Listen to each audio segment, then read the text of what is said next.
Now take a look at the front page of the Philippine Star. Cash lanes will be removed on the 1st of September and RFID stickers will be used to pass through in expressways. This as the Metro Pacific Tollways Corporation or MPTC is set to implement a cashless payment system. MPTC holds the concession for several vital expressways, including the North Luzon Expressway or NLEX, the Subic-Clark Expressway, the Manila-Cavite Expressway, and the Cebu-Cordova Link. The government is getting ready to welcome over 28 million students as the new school year opens on the 29th of August. This expectation is similar to last year's data when 28.7 million students enrolled in basic education. A huge chunk of it, or some 24 million, were enrolled in public schools. The government is eyeing separate pension funds for the military and the police force. This as officials push for reform to make the benefit system more sustainable. This move recognizes the unique nature of both services, according to Deputy Treasurer Erwin Santa Ana. And as rice prices surge to 56 pesos per kilo in the market, the Agriculture Department is taking steps to stabilize the rice prices. Agriculture Deputy Spokesman Rex Estoperez said that rice prices reaching 56 pesos is, quote, not right, and thus the government will import as needed to address this situation. The Interior Department tells Makati and Taguig LGUs to set aside their legal beef and prioritize the residents affected by the Supreme Court's decision. This is after Makati criticized Taguig for launching Brigada Escuela in a school within the disputed area without securing a writ of execution first. Let's further talk about this with our first guest, but before that, let's watch this. The Supreme Court Administrator told the Taguig local government unit to secure a writ of execution from the court first before it can have control on over 10 barangays from Makati. This as tensions arose after Taguig officials launched the Brigada Escuela program at the Makati Science High School and visited two other schools located within the disputed territories. Makati City Administrator Claro Certeza said Taguig's move caused confusion among parents and students. This was echoed by some parents who expressed worry that they might not receive benefits from Taguig. Amid all the conflict between Makati and Taguig, the Interior Department told the two local governments to set aside their differences and prioritize the welfare of residents affected by the Supreme Court decision. Let's further discuss this on today's agenda. Attorney Domingo Cayosa is an accomplished corporate and litigation lawyer in the country. He previously served as the president of the Integrated Bar of the Philippines from 2019 to 2021. In 2020, Cayosa was appointed to the Executive Committee of Law Asia, a law association for Asia and the Pacific. And we have with us again former Integrated Bar of the Philippines President Domingo Cayosa to discuss this matter. Good morning, sir, and welcome to Agenda. Good morning, Danny, and good morning to our viewers. Attorney, your comments first on the situation. In legal terms, can you say that there really was a situation of, quote, forcibly taking possession on the count of Taguig? This is what the Makati administrator has said. Well, not exactly, because there is a Supreme Court ruling that has become final. But of course, technically, you can consider that because they still have to get a writ of execution from the regional trial court. That's according to the court administrator. But I think there was no violence involved. It was just talk and press releases. All right. Now, in layman's terms, can you please explain for our viewers here this writ of execution? Why is this not yet there? How long does this take normally? What's the procedure to be able to do this? Well, I don't know why it is not yet there, but what is clear is that the Supreme Court, the highest court of the land, has already decided with finality. So it should be a matter of right. It should be just a few days. Normally, and ideally, that should be the case. But unfortunately, our country really suffers from a very slow judicial or justice process. That's why we have this situation where a legal issue has been resolved, but the politicians and the implementers on the ground are still disputing. But you don't believe that the actions po were quote-unquote illegal without this, because it's like you mentioned, it's supposed to be there. It's just a technical issue, it's just a matter of time. So how can we, the lines are blurred between what Makati versus Taguig were doing.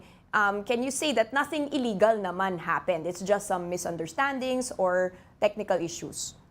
Yeah, wala naman, because substantially, the issue has been resolved by the Supreme Court in favor of Taguig. Okay. So you would expect a winning party to take action based on that. But of course, again, Makati, to justify its refusal, is insisting on procedural rules, technicalities, and saying you first have to get a writ of execution from the RTC.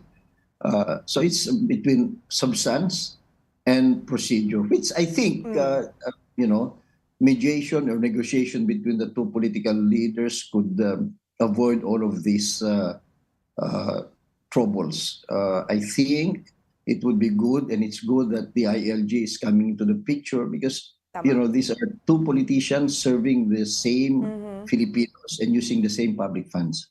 So, sir, just to clarify, there's no real point for Makati to file, let's say, criminal, administrative, admin charges against Taguig at this point, no? Will that merit anything? Well, they can, but I don't think it will really be sustained, no? And I hope they avoid that, because it's very petty.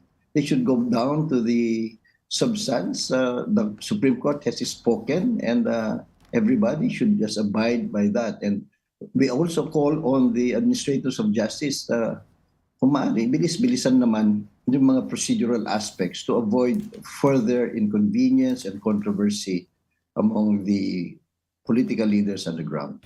Okay. Now, sir, what is the best course of action at the moment? I mean, let's say, matagal-tagal pa for them to get this writ of execution, or, the discussions might be pulling them in this way and that, and you've got the starting of the academic year, you've got parents concerned, you've got even healthcare services possibly, with so much confusion here.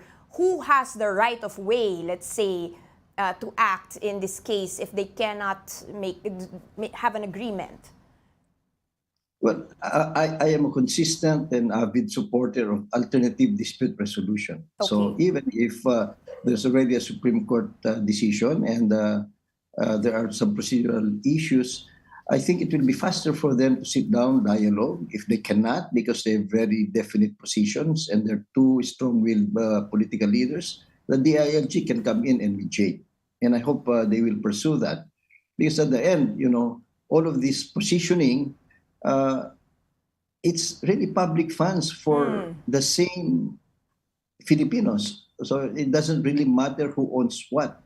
At the same time also, we have to uphold the majesty of the law. Once the Supreme Court has spoken, it would be good for everybody to just cooperate and enforce it and comply with it, with or without a writ of execution. Sir, the issues, there's one specific issue here, which is the distribution of free school supplies. And it seems on the outset like a petty kind of issue, but then for the parents involved, this is a very big issue. Will they get free school supplies, diba? From Taguig at this point, Makati was willing to give it nonetheless. Is this something that can be done anyway by Makati and should be accepted by Taguig? Or, with this decision of the SC, they need to really take a step back, even with things like donations, like school supplies? Well, I hope they will accept the donations. These are donations. It's meant for the people, with or without the logo or with the face of the politicians, as the other mayor claims. Which brings it to some petty disputes. It will redound to the benefit of the residents of that area. And these are public funds being used by these politicians, so it shouldn't matter anymore.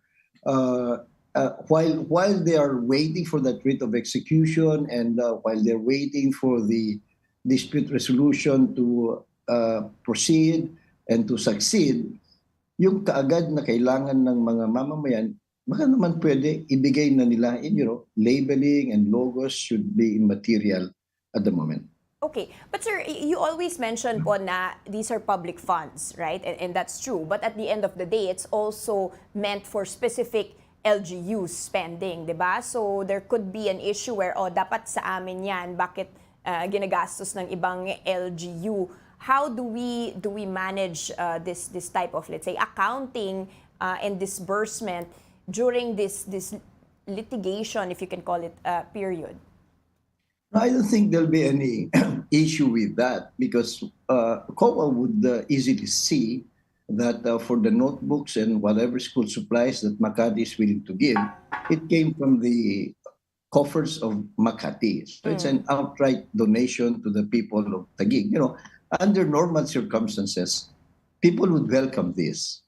For some, it's a disaster. So, you get other LGUs to donate to the next LGU. So they just consider it another disaster, so to speak, no? So I don't think there'll be any issue about that with COA. I'm sure COA will see that the public fund is properly used for public purposes, at least, and they would understand the situation for now. It's a temporary thing.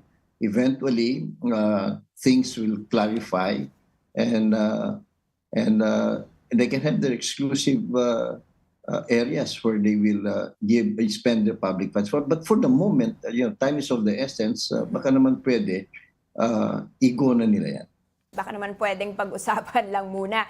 We'll get back to you on more on this. We'll first take a short break. Keep it here on Agenda. We are One News, all sides, all the time.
Welcome back to Agenda here on One News. I'm Laurel. Now, still with us is former Integrated Bar of the Philippines President, Atty. Domingo Cayosa. Sir, before the break, we were discussing, let's say, pag-usapan na lang ng Makati versus Taguig. Especially when it comes to things like Brigada Eskwela, where you're supposed to be helping parents instead of causing even more uncertainty. But let's talk about let's say, the bigger picture and even deeper issues here. You've got Taguig revealing, purportedly at least, that Mayor Abby Binay of Makati purportedly threatened to close down the affected public schools unless the city government pays for the school buildings or pays rent.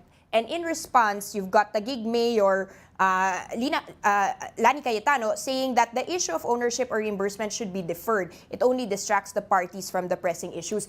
Is there, at the worst case, a possibility that the schools could be closed legally? Well, it is possible, but it can put the person behind it into trouble. Okay. Because we have to understand that it is very basic that public functions, public power, and public funds are supposed to be used for the betterment of the community. So kung biglang isasara mo yan, so you'll have tens of thousands of pupils without classrooms. So I don't think, or I hope she wouldn't do that. And I hope that the ILG, which has administrative supervision over all LGUs anyway, will step into the picture before they get into that. And in this case of who should pay for the school buildings, paying rent, do you agree with Mayor Cayetano when she says this issue of reimbursement that should just be deferred? Well, it is correct. There's an issue of reimbursement payment for those buildings because Makati funds were used to build them. So it's just proper eventually that Taguig would pay for these buildings, or perhaps with the help of COA, they'll just make adjustments in their books. And in fairness to Makati also, if Taguig can afford it, eventually it has to pay. Now, if it cannot afford it, it can be done by installment, or it can also be donated by Makati, because at the end of the day, it's people's money. It's not the money of Makati or Taguig or the politicians. It's people's money. So there are many ways by which that issue of costing and reimbursement or rent could be settled without upsetting the welfare of the students.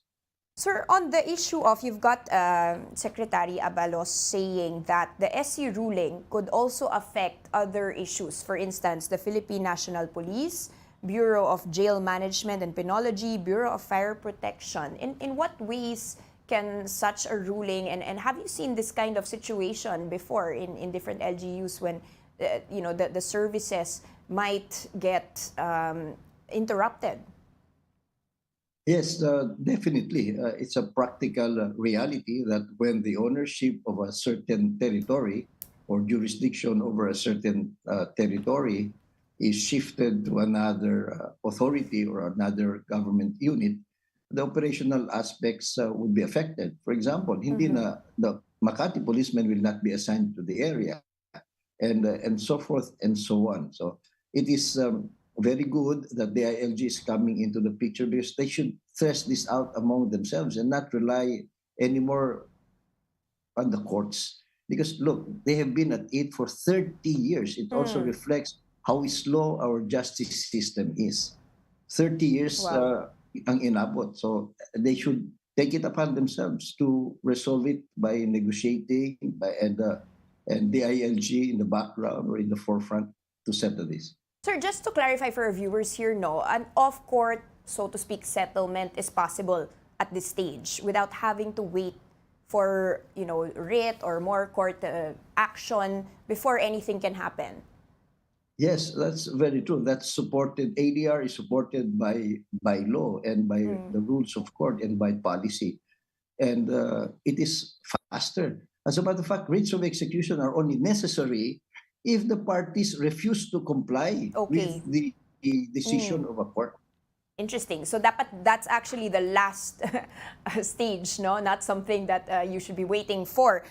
Finally, sir, just one specific legal issue. How can the court prevent cases of police officers getting dismissed because it was filed in the wrong venue? Or just, a general question in terms of filing cases in what is now, quote-unquote, the wrong venue or the wrong LGU? Well, one is to educate more our police forces and our investigators and our prosecutors and even the lawyers. Secondly, I think it's high time that, airing officials or law enforcers are held accountable. Because sometimes, in some cases, it's intentionally done so that it will be dismissed. So, these are fundamental procedural rules. I think this could be taught to all the policemen and all the prosecutors, but still happens. It still happens. Also because very few, if not at all, anyone is held accountable for these lapses or mistakes. All right. So again, as Attorney Cayosa mentioned, a lot can just simply be discussed at this point. Off-court resolutions can be done, and in the meantime, status quo or continue to provide the services to the public, especially when it comes to education and healthcare. Thank you so much for all your insights. Of course, Attorney Domingo Cayosa, of course, the previous president of the Integrated Bar of the Philippines. Thank you, sir, for joining us today. Thank you. Good morning. All right, Agenda will be back after a few messages. Stay with us. We are One News, all sides, all the time.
Welcome back to Agenda. I'm Danny Laurel. Now, at this point, let's speak to ACT-CIS Party List Representative Erwin Tulfo, who is among the lawmakers pushing for a repeal of the oil deregulation law. This as pump prices continue to increase in the last few weeks. Good day, Congressman Tulfo.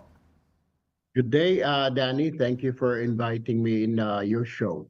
Congressman, no, this is not the first time that we've had filings for amendments or for a repeal to what is the current oil deregulation law. What is different this time around? Why is it much more urgent, and why are you filing this right now? Because this bill comes with a solution not only to regulate once again the oil prices of the country, but it comes with a budget. It's like the oil price stabilization fund in the 70s and 80s. This time, yung ilalagay natin is budget ng bayan para sa murang petrolyo. It's basically the same concept as the OPSF. So ito yung we're pushing right now to amend or repeal this law because it's overdue. It's not working anymore. It's not hindi na napapakinabangan ng taong bayan, Ms. Danny. Okay, sir, let's go through the details now of what you're trying to push for. So let's kick off with that new budget, or a budget for a similar oil price stabilization fund. How much are you asking for? Where are we going to get this money? How can we calculate this, considering that the fluctuations ng prices of oil are something, you know, even the best economists cannot have difficulty to predict? Yeah, actually, what we first things first.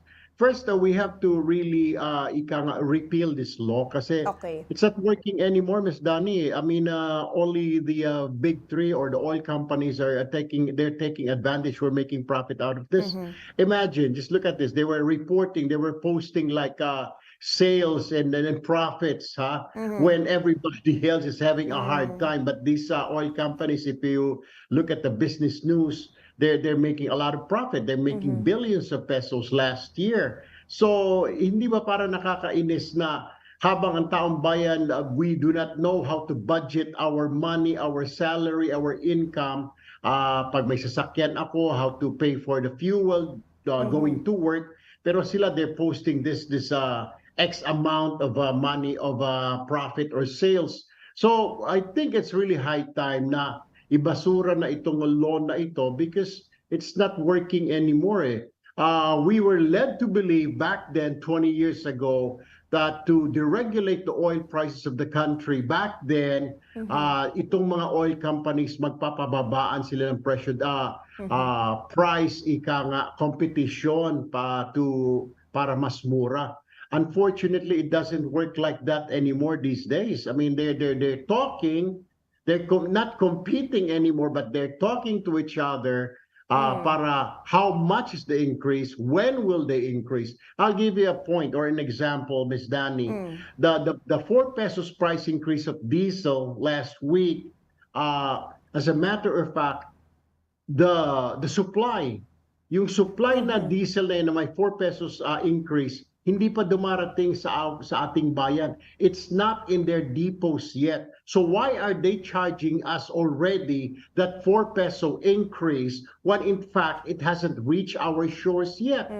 Tapos ngayon, they're not satisfied. There was an increase yesterday of another 1 peso plus for gasoline and diesel. Hindi pa nga nakakarating. It hasn't arrived our shores yet. Why are they already asking for price increase? So it's really high time, Ms. Danny, to repeal this law because it's of no use anymore. Okay, Congressman, you mentioned that there is possible collusion between at least the 3 biggest oil companies in the country. They are discussing perhaps what type of pricing can happen, presumably for them to have the best profits possible, no? What is the government doing about this? Is the government having discussions with them regarding avoiding becoming a cartel? I'm sure there are discussions, pero limited. Their powers are limited, Ms. Danny, because of this law. Hindi naman pwedeng diktahan ng Department of Energy na this, and that. Unlike the Department of Trade and Industry or DA, they can dictate. They can say, ito ang suggested retail price. This is the suggested retail price. The DOE cannot do that because there's no law right now because it was thrown out. Government regulating oil prices was thrown away 20 years ago and replaced by this oil deregulation law. The oil companies will inform the DOE definitely we will have an increase tomorrow or the next day at this amount of money. Yung 4 pesos na yun, Ms. Danny, hindi nakapalag ang government because there's no law eh. I mean, to tell them, wait, let's talk about this. Pero sobra-sobra na. I mean, 5 pesos in 1 week, 4 pesos sa diesel, and then another 1 peso plus yesterday. So that's about 5 pesos in 7 days. Eh, hindi pa dumarating. That supply is not in the country yet, Ms. Danny. So, nakakasama na loob. That's the purpose of this law. Pero at the same time, we were thinking na it will be unfair naman. The government keep on dictating and saying like, no, this should be the price. Eh kung wala naman, kung talagang may price increase. So we need something like a buffer, a budget that will kick in. It's like a subsidy, Ms. Danny. It's a subsidy, ika nga, to the government will pay for the price increase, Ms. Danny. Sir, from a practical perspective, no, because the price of fuel on a daily basis is changing. It really depends on the global market, availability, etc., even the wars that we have nothing to do with, so to speak. What's your suggestion here, practically speaking? Dapat ba merong fixed price para hindi magulat ang consumers for X amount of time, and then each increase, comes, I don't know, gradually or pinag-uusapan? Or is it just the same sort of situation pero the government should have a bigger oversight of the fluctuating prices? Everything, Ms. Danny, kasi nga, like what you're saying, every day is fluctuating. Every day there's an increase in the world market. We feel it right away. If there's an announcement from OPEC yesterday, we will feel it. They will charge it to us, the consumers, today or the following day. And when in fact, wala pa yung supply, Ms. Danny. It's not in their depots yet. On the way pa lang galing sa Arabian country na papunta pa lang dito yung supply. So why will you charge us the increase when you don't have it yet in your hands? Why don't they use yet that fuel that they bought for cheaper price, give it to us? Unfortunately, they're already charging it, Ms. Danny. Yeah, you know what I'm saying? Yeah. I hope you understand na wala pa nga bakit? sa kamay. Yung ginagamit nila na mura yung halaga, they're already charging us. So, it's really unfair, Ms. Pero Danny. sir, isn't this under the oversight of the Department of Energy naman, which has reporting requirements? They're checking on the penalties. I mean, even if it's deregulated, they're not able to just do whatever they want, diba? Does this not already fall under the reporting requirements of the DOE? I cannot, I really have to, siguro pagdating sa committee hearing, then we will find out, Ms. Danny. But for now, the way I look at it from the outside, parang walang magawa ang Department of Energy because their powers were clipped because of this oil deregulation law. Siguro pag binigyan natin sila ng powers, then that will be the time that they can dictate. They can say like, no, you don't have to increase yet because your supply is not here yet, etc., etc.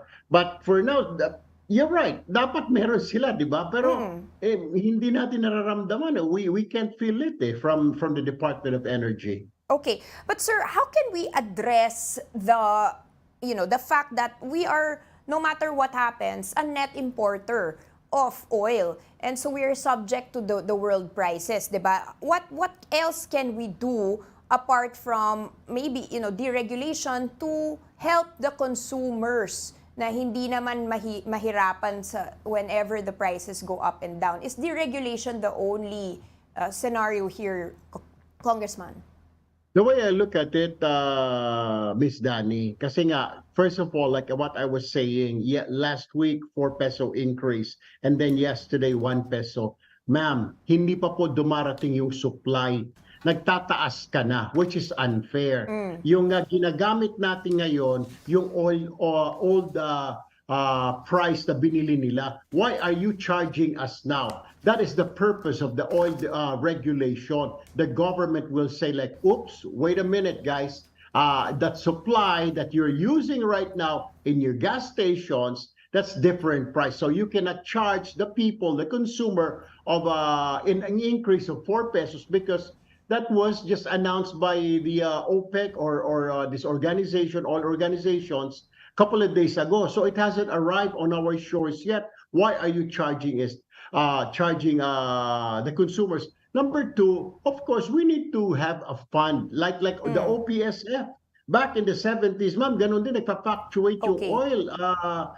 There's a problem with the oil exporting countries. So what the former administration, the administration of Ferdinand Marcos Sr., naipasa itong oil price stabilization fund to support nga para the people, the consumers will not feel the price increase. The budget will come in, the government will pay for the increase, ma'am, para yung price is like stable, it's not going up. Kung tumaas man by few cents or by 50 cents or 1 peso, pero hindi like 4 pesos and then after few days 150 and then after a week 250. So wala nang control, Miss Danny.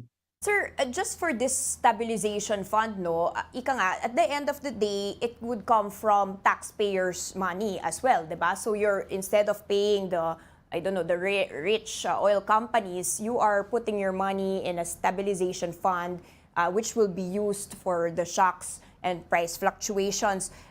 Will this mean more taxes, like excise taxes on fuel? How can where would this money come from the consumers' pockets po?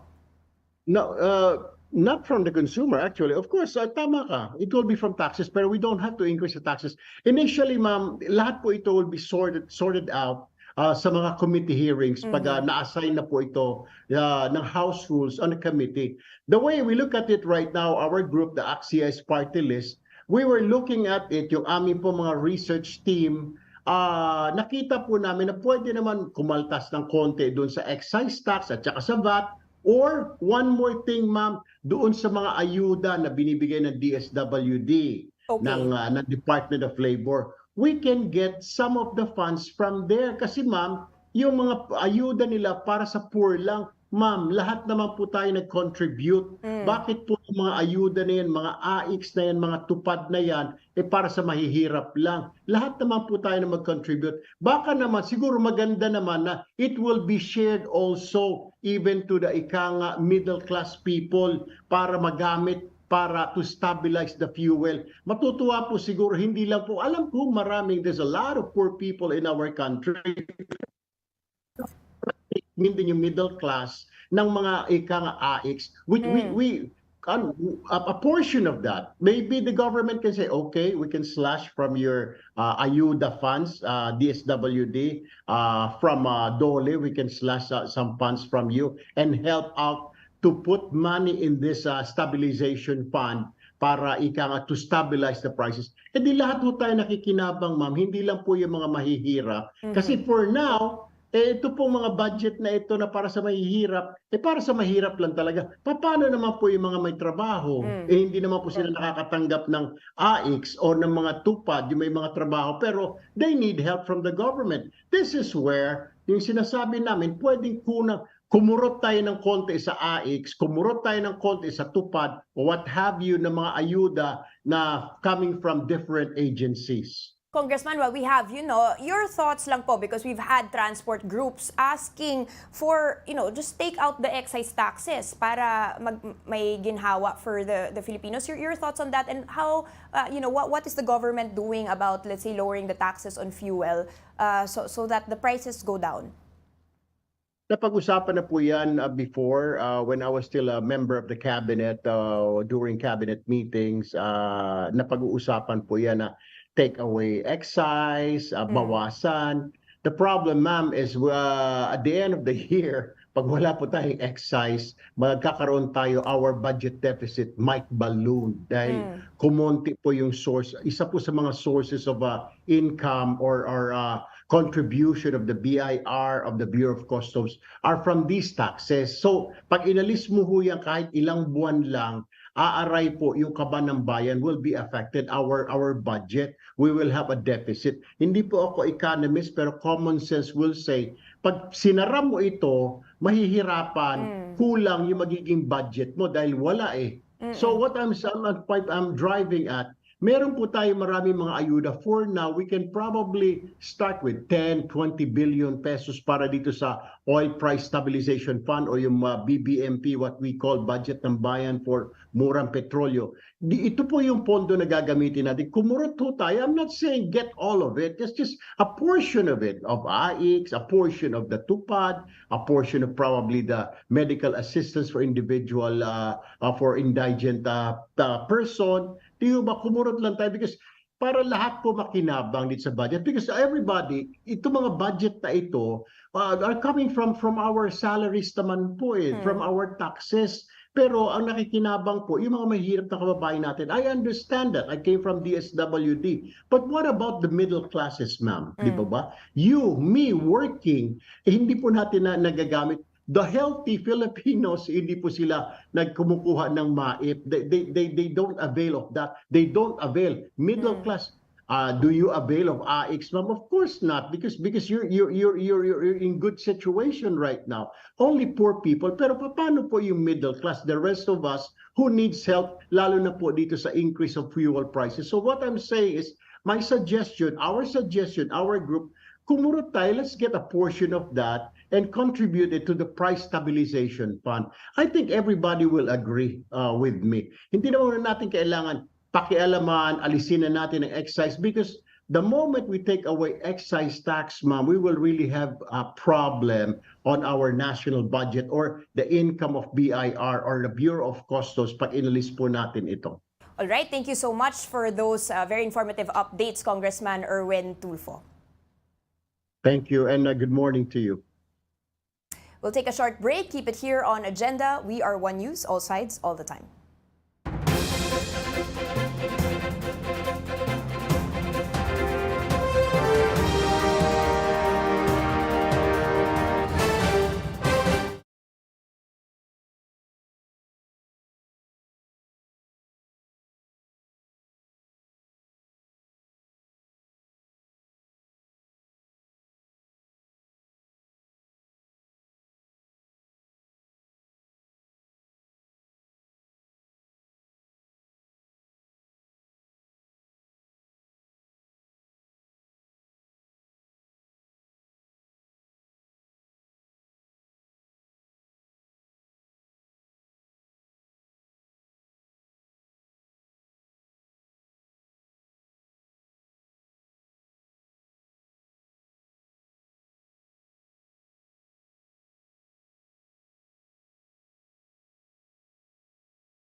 Good news for the labor sector.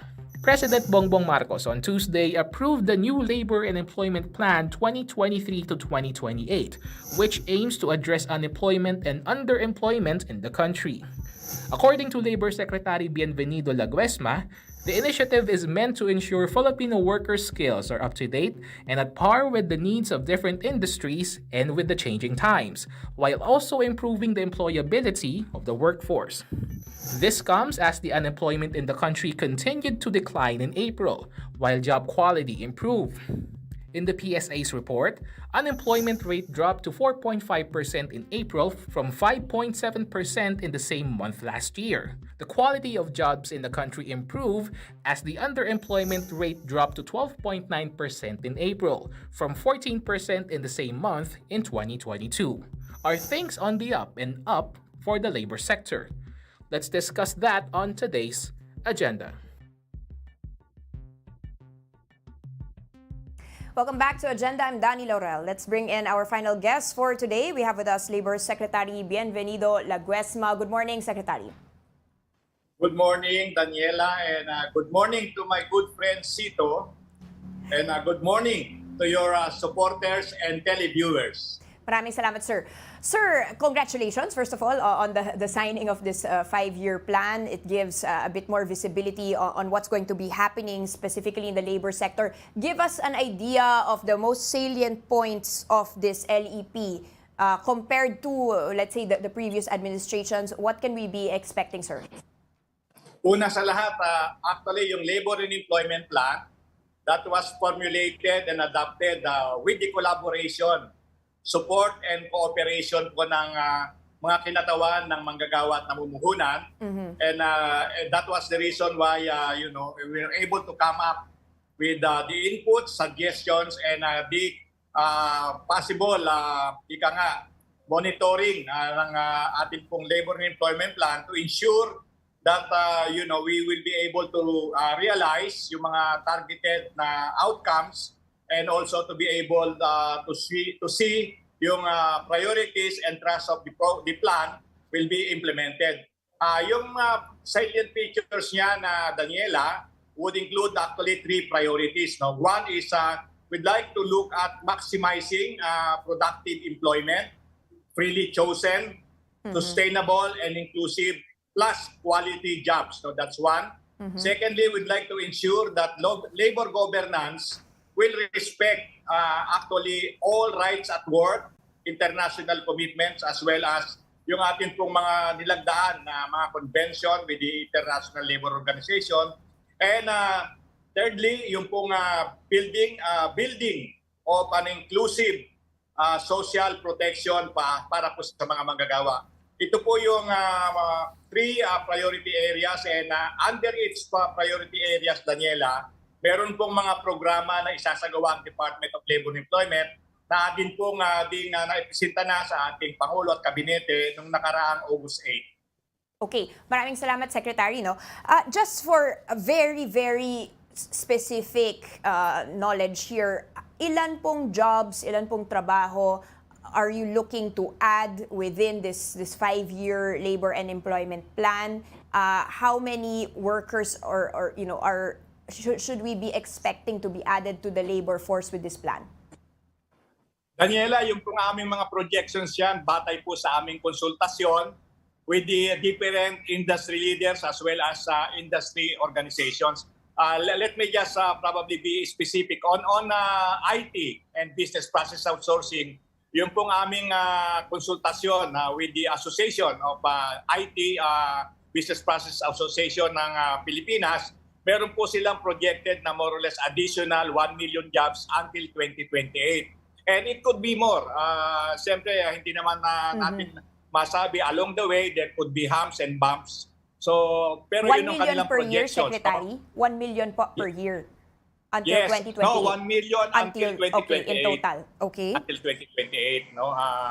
Gusto ko sana yung sinabi mo, 1 million per year. Okay yun Kaya lang baka ma-pressure ng gusto ang atin pong mga kapartner, mga collaborate sa IT and business process outsourcing. Sa bahagi ng meron sa power sector and renewable energy, may na-identify naman po more or less mga 100,000 jobs. No? Okay. And also, ang gobyerno, meron din po siya mga kontribusyon sa paglikha ng mga hanap buhay. Sa bahagi po ng Department of Public Works and Highways, may nabanggit po si Secretary Manny Bunoan, kumigit-kumulang doon po sa mga projects na nasa pipeline, mga mahigit 3 milyong trabaho daw po ang pwedeng malikha. No? Marami pa po sa turismo, meron po rin po silang projections. No? But just to be very clear about it, ito pong mga targeted na ito, sa ilalim din po to sa aming pagmamonitor year on year, no, to make sure that we are on track.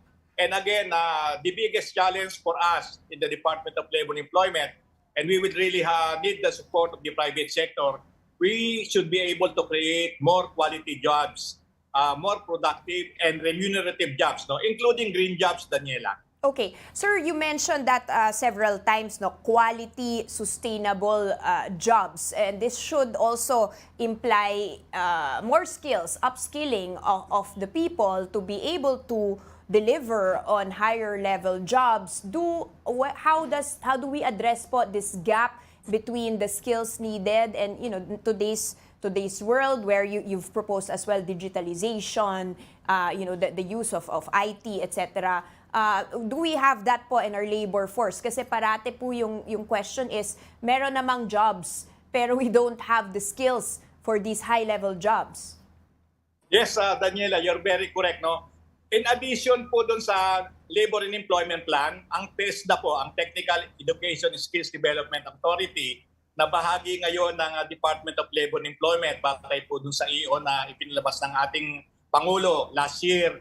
Meron din po silang tinatawag na National Technical Education and Skills Development Plan for 2023-2028. Ibig sabihin po niyan, yung amin pong sinusundan, yung pong mga projections or plano na nakapalood doon sa Mother Plan, yung Philippine Development Plan for 2023-2028. Naka-align po dyan yung Labor and Employment Plan saka National Technical Education and Skills Development Plan, no? At as we also look at how we can properly address, meron din pong tinatawag na Philippine Qualifications Framework. At nung nakaraang taon yan, Daniela, nagkaroon na rin ng constitution o pagkakatatag ng tinatawag na National Coordinating Council for Philippine Qualifications Framework, no? To make sure that yung ating mga ginagawa nakakamit din ng international standards.